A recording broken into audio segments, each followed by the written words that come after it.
He was an action hero, a cultural icon, a martial arts legend on the cusp of superstardom.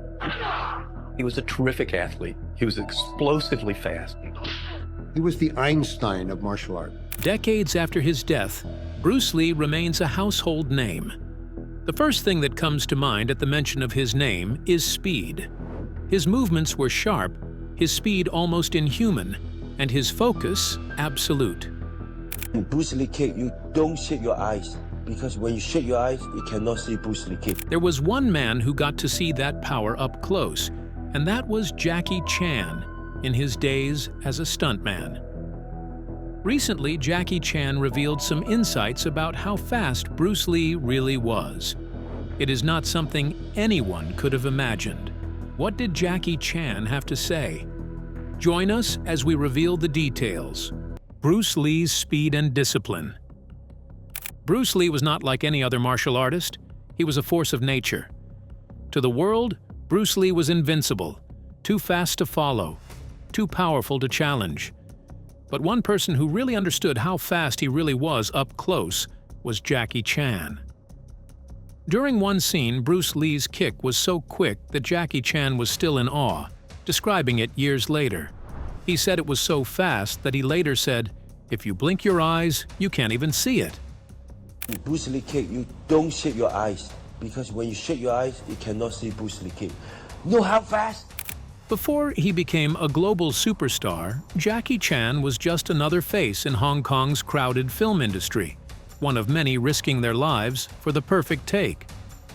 But in 1972 and 1973, fate placed him on the same sets as Bruce Lee. That was The Fist of Fury and Enter the Dragon. Jackie Chan had no idea that the set would change his life forever. Few people knew how it felt to stand in front of Bruce Lee, to really witness that blur of motion and raw energy. Behind the camera, he was just as intense as he appeared on screen, maybe even more. Every movement he made carried purpose, control, and precision. But what stunned Jackie Chan most wasn't Bruce Lee's charisma or strength, it was his speed. When on set, Bruce Lee's movements were so fast that the camera sometimes couldn't keep up. Directors had to ask him to slow down so audiences could actually see the strikes. To Jackie Chan and the rest of the stunt crew, it was almost supernatural. He wasn't moving like a man, he was moving like a blur. Jackie would later joke that Bruce Lee's movements were like a cartoon's. His kicks cut through the air so quickly that even trained martial artists missed them. The impact was real, sharp, clean, and frighteningly fast. To put it into perspective, compare Bruce Lee's precision to that of Muhammad Ali or Mike Tyson, two of the fastest boxers in history. Ali's punches were recorded at around 40 miles per hour. Tyson's uppercut could knock a man unconscious in seconds. But Bruce Lee's strikes were something different. Beyond power or speed, each of his strikes was about efficiency. Every muscle in his body worked together in perfect harmony. There was no wasted energy. Bruce Lee's speed wasn't just inborn talent. It was something that came from relentless discipline. He trained like a man possessed. There were hours of kicks, punches, and shadow movements every day, combined with strength training, flexibility drills, and mental conditioning. He believed the mind controlled the body, and that true mastery came from eliminating hesitation. To him, fighting was an expression of the soul. During their time together, Jackie Chan saw this up close. Between takes, Bruce Lee didn't just rest like everyone else. He still spent that time practicing. He observed how each stuntman moved, corrected postures, and occasionally demonstrated techniques himself. Even though he was the star, Bruce treated martial arts as a lifelong lesson, like something he had to refine constantly. There was something unique about him, despite all of this. For all his intensity, Bruce Lee wasn't harsh toward his crew. Jackie Chan often recalled how respectful he was. When a stunt went wrong or a punch landed too hard, Bruce Lee was the first to apologize and check if everyone was okay. He understood the risks they took to make the film believable. There was a story Jackie Chan loved to tell. After one stunt went wrong, Bruce helped him up, placed a hand on his shoulder, and asked softly, "You okay?" Then I remember Bruce Lee picked me up, grabbed me, "You okay?" I said, "Yeah, okay." Then I look at, wow, he touched me. That small moment of kindness stayed with Jackie Chan for decades. Despite his expertise, things weren't always going smoothly in his career journey. Behind Bruce Lee's confidence lay immense pressure. In the early 1970s, he was fighting not just for fame, but for representation. Hollywood had dismissed him, saying he was too Asian for leading roles, too different for Western audiences. Returning to Hong Kong was his way of proving them wrong. Every scene he filmed carried the weight of expectation, pride, and purpose.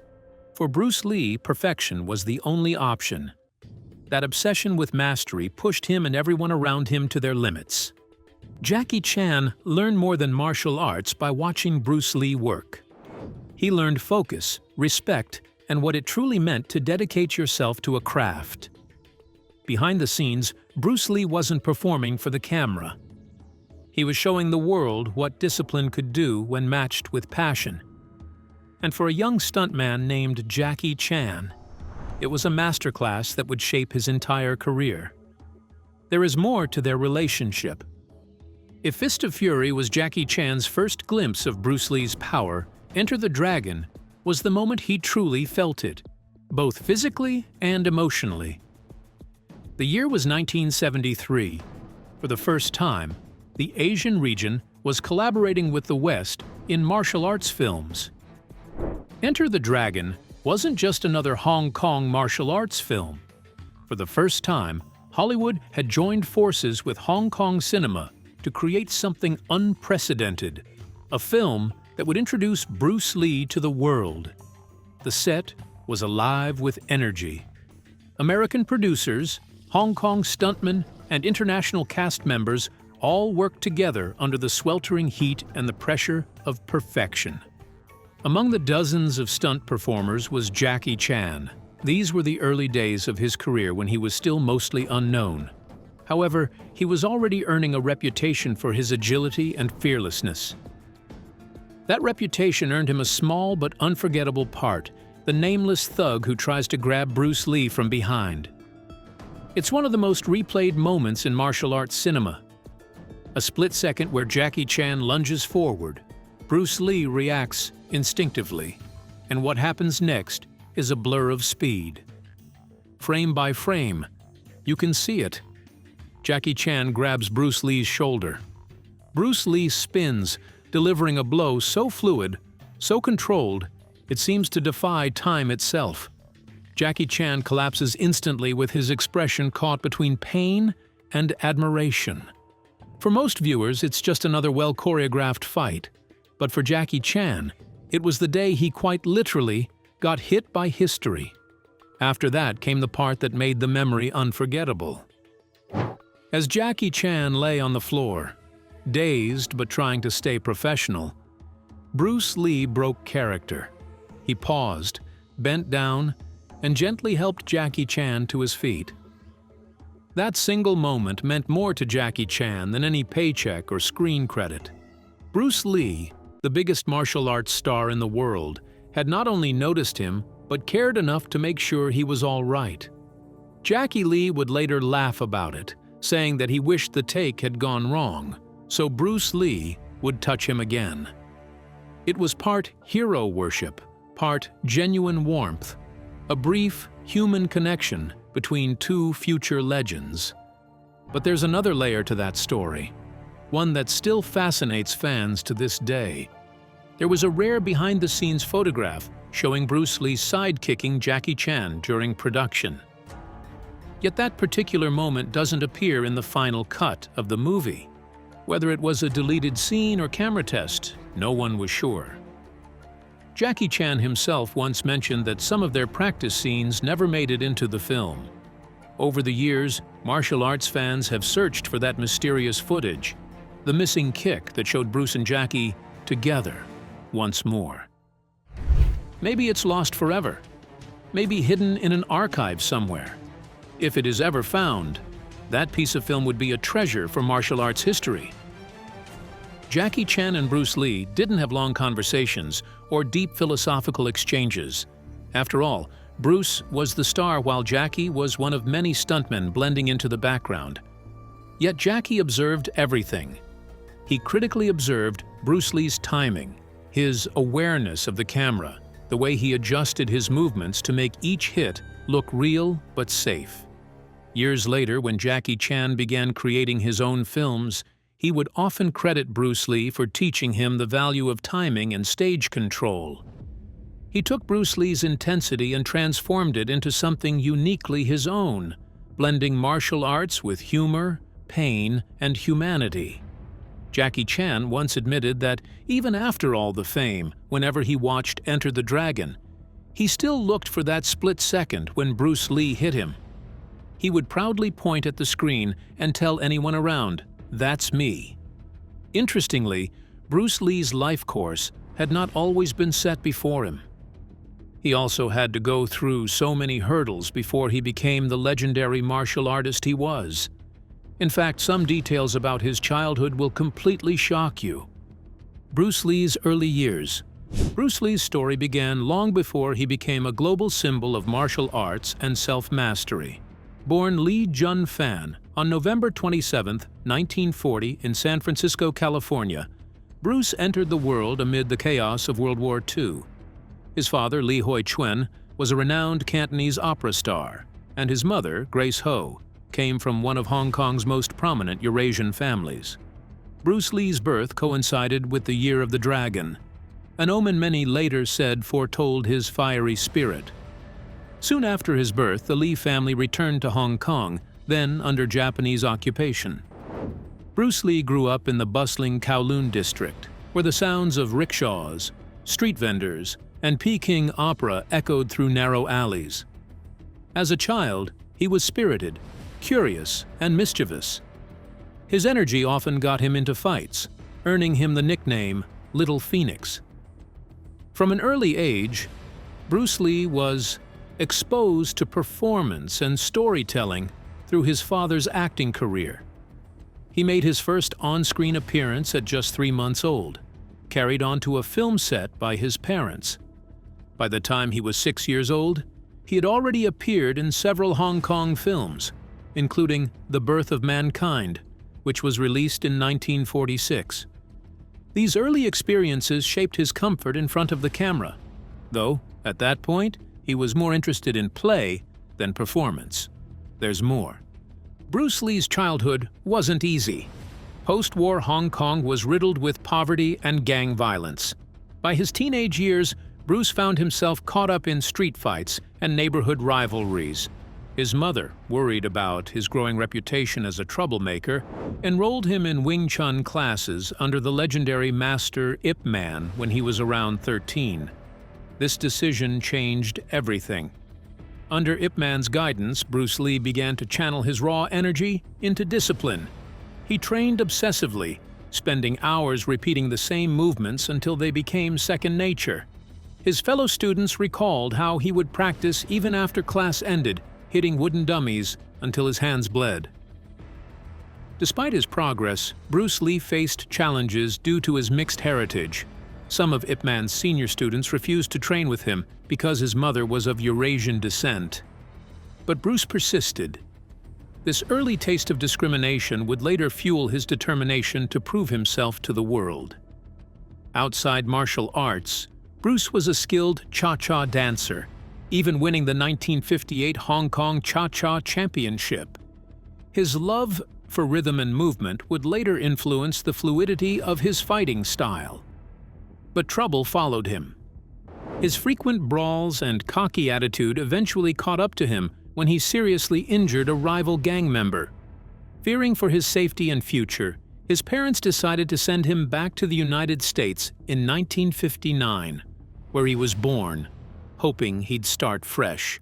With only $100 in his pocket, Bruce boarded a ship to San Francisco, then made his way to Seattle, where he worked as a waiter at a family friend's restaurant while finishing high school. He later enrolled at the University of Washington, studying philosophy, a subject that would deeply influence his later teachings. During this time, Bruce began teaching martial arts informally to friends, mixing Wing Chun techniques with his own ideas. It was in Seattle that he met Linda Emery, who would later become his wife. Together, they built a small but devoted martial arts community.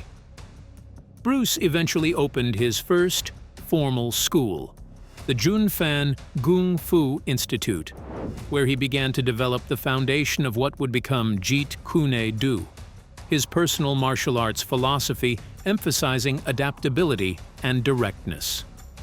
As his reputation grew, Bruce moved to Oakland, California, and later to Los Angeles, where he opened additional schools. His charisma and skill soon caught Hollywood's attention, leading to small roles in television shows like The Green Hornet in 1966. Though the show didn't last long, Bruce Lee's portrayal of Kato made him a standout figure, particularly among Asian American audiences. Yet, Hollywood still saw him as a sidekick, never the star. Frustrated by the limited roles offered to Asian actors, Bruce returned to Hong Kong in the early 1970s, where he would finally achieve the fame he'd long dreamed of. But it didn't last for a very long time. Tragedy soon stuck. Bruce Lee's final days. By 1973, Bruce Lee was at the height of his fame. His Hong Kong films, The Big Boss, Fist of Fury, and Way of the Dragon, had made him an international sensation. His final completed film, Enter the Dragon, was set to launch him as a true global star. But behind the scenes, Bruce's life was under immense pressure. He worked tirelessly, often sleeping only a few hours a night. Friends and colleagues noticed that he had become increasingly obsessed with perfecting his craft. His intense training regimen, combined with dehydration and extreme dieting to maintain his lean physique, took a toll on his body. In May 1973, Bruce collapsed during an ADR, that is voice dubbing, session for Enter the Dragon. He was rushed to Baptist Hospital in Hong Kong, where doctors diagnosed him with cerebral edema, brain swelling caused by excess fluid. Though he recovered after being treated with mannitol, which is a diuretic, his health never fully stabilized. On July 20th, 1973, Bruce Lee visited actress Betty Ting Pei to discuss his next film, Game of Death. He complained of a headache, and she gave him an Equagesic tablet, which was a common painkiller containing aspirin and a muscle relaxant. Bruce Lee lay down to rest, but never woke up. When attempts to revive him failed, he was taken to Queen Elizabeth Hospital, where he was pronounced dead on arrival. The cause of death was officially listed as death by misadventure due to an allergic reaction to the painkiller, which caused brain swelling. But the suddenness of his passing sparked countless rumors. Everything you could think of, from heat stroke to foul play to a supposed family curse. His death at just 32 years old shocked the world. Bruce's body was flown to Seattle, where he was buried at Lakeview Cemetery beside his son, Brandon Lee, who tragically died in an on-set accident in 1993. His funeral drew tens of thousands of mourners, including his wife Linda, daughter Shannon, and friends from both Hollywood and Hong Kong. Even in death, Bruce Lee's influence never faded. His writings, philosophy, and films continued to inspire generations of martial artists, filmmakers, and thinkers around the world. He left behind not just a legacy of physical excellence, but a way of life, one that emphasized adaptability, authenticity, and the relentless pursuit of self-knowledge. Bruce once said, "The key to immortality is first living a life worth remembering." And in every sense, he did exactly that. Bruce Lee didn't need words to command respect. His movements spoke for him. His focus was absolute, and his discipline unmatched. To stand beside him even for a second was to witness something few ever would. The fusion of art, spirit, and precision. Jackie Chan was there as a witness. He was a young man standing in the shadow of a giant. And from that shadow, he learned that greatness isn't about fame. It's about presence, the way you carry yourself, the way you treat others, the way you dedicate your life to what you love. Years later, Jackie still talks about Bruce Lee with the same humility, as if he's still that young stuntman on the set of Enter the Dragon, waiting for his cue. His words aren't filled with ego, but gratitude. Because Bruce Lee didn't just kick him on camera, he kicked open a door for an entire generation. What do you think of Jackie Chan's opinion of Bruce Lee's experience in Hollywood? Do you think Bruce Lee was a great actor? We would love you to share your opinion in the comments section. If you enjoyed this video, make sure you like, share, and subscribe to the channel. Also, click the next video shown on your screen. You will enjoy it.